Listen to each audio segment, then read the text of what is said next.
amazing to work with them. Can you hear me? Okay. In addition, the Sigler staff, GLERL staff, and Summer Fellows, it's been great to work with everyone and to feel supported and to have these enrichment opportunities this summer. I'd also like to thank the NOAA staff and partners who helped me get me up to speed on this topic that was pretty new to me. And then finally, to my advisor at the University of Michigan, Michael Moore, who encouraged me to apply, and I wouldn't have been here without him. So thank you, everybody. A little bit about how I came to this project. I finished my MS and MA at the University of Michigan in April, and a lot of the work that I did today builds on my capstone experience, where I did an environmental economic analysis of nature-based climate solutions. I would also say it sort of brings back another part of my professional experience where I worked at a watershed conservation organization in Japan. So for those of you who've never built a reed boat, I highly recommend it, and then try riding in the river. It's amazing. So, oops. Oh, okay, sorry about that. I'll get the technology right by the end of the presentation. But want to give you an overview of what I'll be diving into today. I'll start with a background of blue carbon valuation and the motivations for my project. I'll share my research questions on existing data and the value of blue carbon, and then I'll get into some of my initial results, an assessment of existing data and preliminary estimates of the value of blue carbon. I'll end with some applications and recommendations for further research. So first of all, blue carbon is part of a process called ecosystem services valuation, and this process is increasingly being used to capture non-market values of natural resources. And this can range from cultural values like the value of wild rice, for example, to the things that we'll be talking about today, the process of, hearing the announcements in the background, to things like greenhouse gas reduction goals, which we'll be diving into a little bit more further. I'll be focusing on blue carbon specifically, which is the carbon that is stored and sequestered in coastal habitats. A lot of research in this area tends to focus on saltwater marine ecosystems, so salt marshes, mangroves, and seagrasses. However, I know for this audience and for myself, we're a lot more interested about the Great Lakes. And I think there's a lot of opportunities as I've sort of explored this summer to bring these kinds of applications to the Great Lakes region.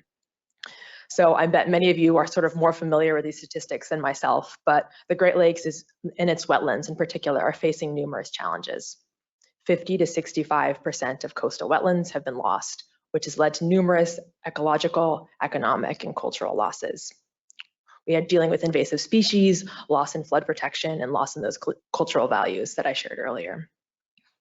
Given these challenges that the Great Lakes wetlands are facing, there's been a lot of resources that have put into measurement, conservation, and the restoration of Great Lakes coastal wetlands.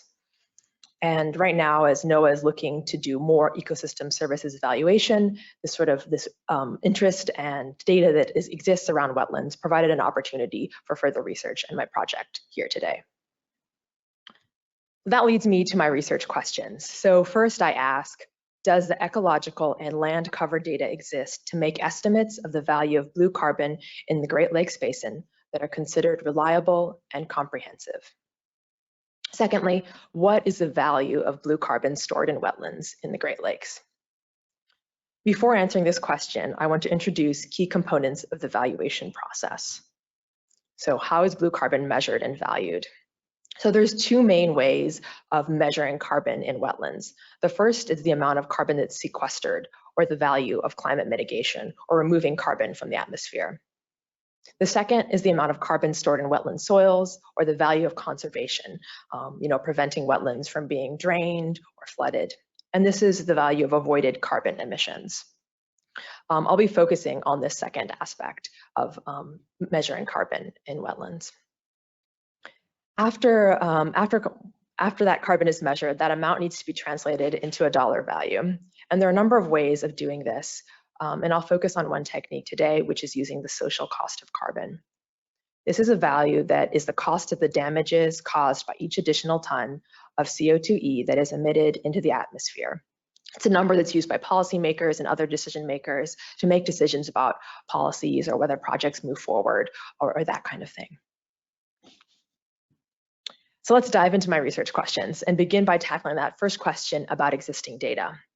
Does the ecological data exist to make reliable estimates of carbon stocks? So the answer that I've come to over my 3 months here is yes, but it could be better. So a good bit of research suggests that there are significant carbon stocks in the wetlands in this region. However, these sort of estimates are made using limited number of measurements, and there's often disagreement about how to make those measurements. Do we need 30 centimeter soil cores or 120 centimeter soil cores? And so there's a little bit of debate and a lot of opportunity for further research and really enhancing this understanding of carbon stocks in coastal wetlands here. So let's go to another component of measuring blue carbon, and that is understanding the wetland's extent and ideally factors like its condition and its vegetation. And to do that, we need information around land cover. So does the land cover data exist to make reliable estimates of blue carbon? So you see a similar answer here, right? Yes, but it could be better. And I spent a lot of time going through different databases that were created by different organizations. You can see some of the main ones listed here.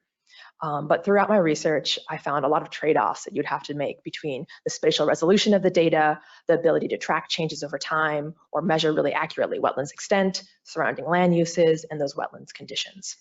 There was really no perfect data set here. So I want to turn now to my next research question. What is the value of blue carbon stored in wetlands in the Great Lakes?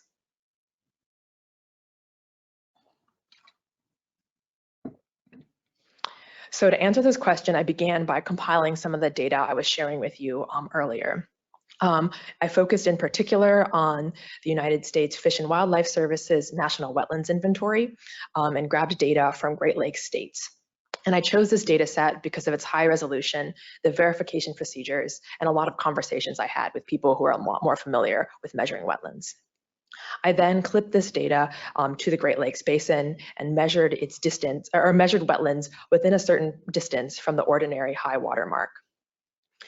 It's kind of hard. Let me see if I can use this here. Yeah, okay, so you can see this dark line around the US coasts. Those are the wetlands. I know they're really tiny and just a dark line here, but if you zoom in, it kind of makes a little bit more sense. So if you zoom in, you can see these purple and these green areas, and those are the wetlands within 300 meters of the high water mark. And so to measure these wetlands, I then isolated for freshwater emergent wetlands. And you can see here, right, we have the green being the freshwater emergent and the purple being the freshwater forested and shrub wetlands. And I focused it just on the green after a number of conversations with experts that really made me think that that was the best decision for an initial estimate here. And then I sort of calculated the area of that within 300 meters of that high water mark. Again, a decision made through looking at the literature and trying to understand how to define Great Lakes coastal wetlands.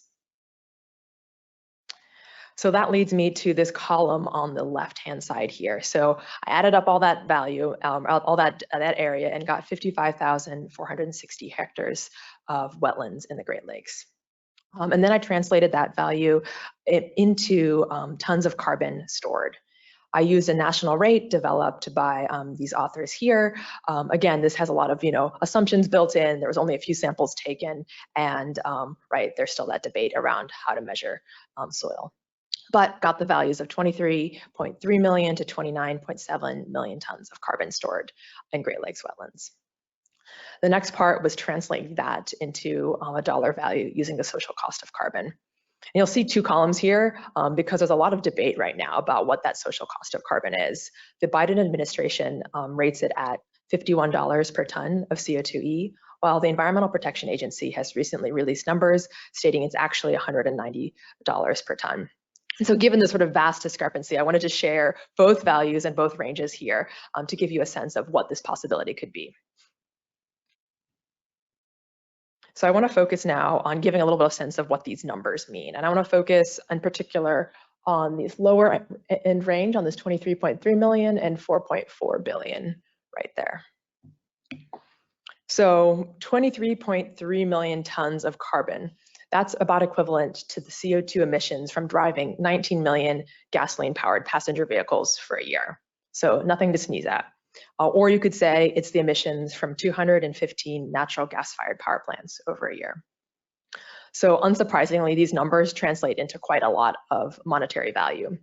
That 4.4 billion, if we're looking at sort of in the context of the Great Lakes marine economy, is pretty valuable. The Great Lakes marine economy has a GDP of 21.5 billion as of 2019. And so this 4.4 billion is about a fifth of that GDP. So moving forward, there's a number of opportunities to apply these numbers in different data sharing and sort of decision-making processes. First of all, the Office of Coastal Management is in the process of updating its coastal county snapshots.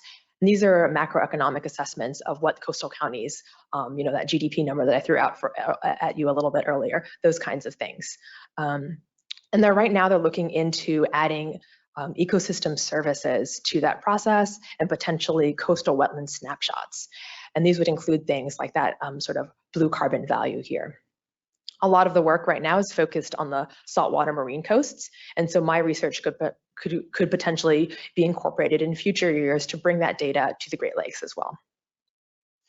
In addition, the Great Lakes Coastal Assembly, which is a group of over 20 organizations looking to really conserve coastlines and develop healthy communities here, is in the process of assessing coastal health and developing conservation priorities.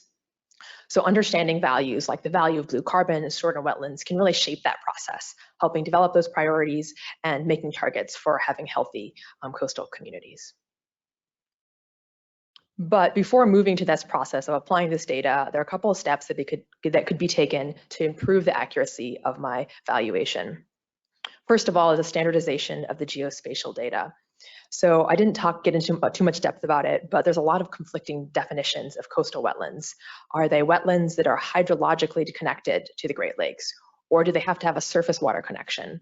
Or are they within a certain distance of the Great Lakes coastline themselves? In addition, I sort of mentioned this earlier, there's a lot of issues with a lot of disparate data sources, right? There's not really one synthesized data set. So something that would be able to incorporate more components into one data set would make it a lot easier to assess Great Lakes. So the Great Lakes coastal carbon. In addition, there could be further research done into Great Lakes carbon sequestration and storage. So I've mentioned before, like increasing that sample size, understanding how soil core should be measured more appropriately, and then getting to the other piece that of carbon sequestration as well, and potentially being able to value that as well. So my hope is, even though this is my last day, right, that this research will be pursued in the future and that the value of blue carbon can contribute to decision making and management that really accurately reflects the value of the Great Lakes coastal wetlands in the future. Thank you.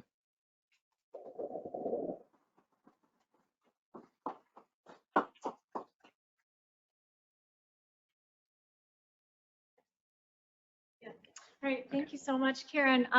We can take questions. We've got time for questions in the room and online. So we'll start with questions in the room. Lauren?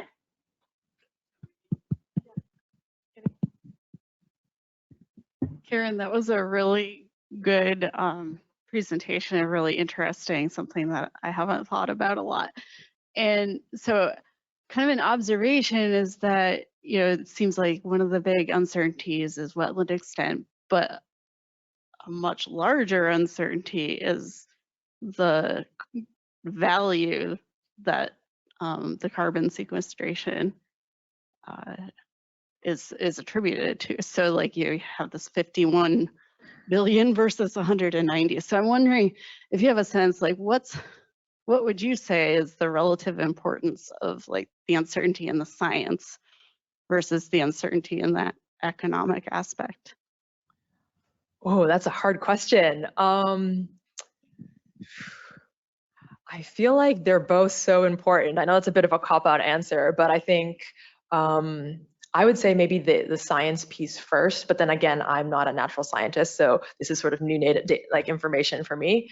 And I think it's sort of the economic piece is sort of who do you trust? How would you value? It's sort of a little bit of a, I know it's sort of, these are different organizations that are making the assessments about that social cost of carbon, but a little bit about what your values are. Like, do we really think those costs of like harms to human health in the future are going to be really bad or not so bad? So there's a little bit of those sort of like personal values and assessments of the future, I think, that are taken into play in that economic piece.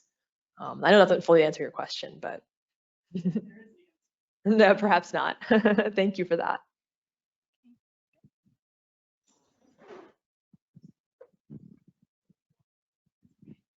Excellent work, Karen, because you're trying to answer extremely important questions. My question, I have like a two-part question. One is probably a question of clarification, and then the other part is, sort of next steps. I'm thinking about how this has changed or is changing over time. So is the amount of carbon that you talked about, is that what is already stored or what is being captured every year? And is there a way to assess how that has changed over the past or could change in the future?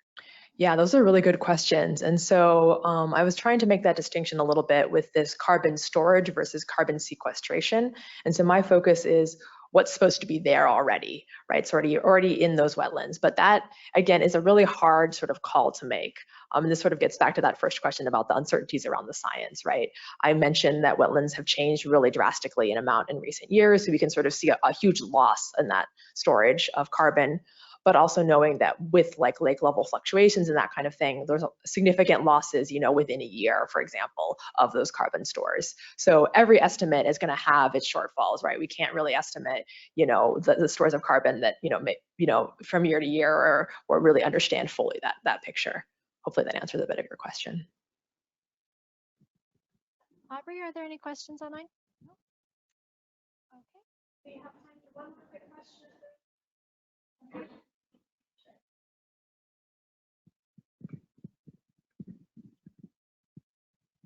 That was really excellent. Thank you. How do the Great Lakes wetland system compare to maybe others in the world or even in the US like the Everglades?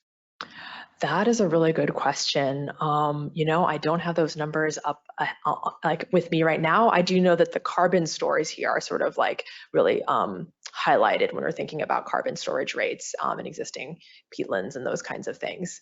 But yeah, I would have to get back to you about that. Thank you for that. All right. Thank you everyone for your questions and for your attention.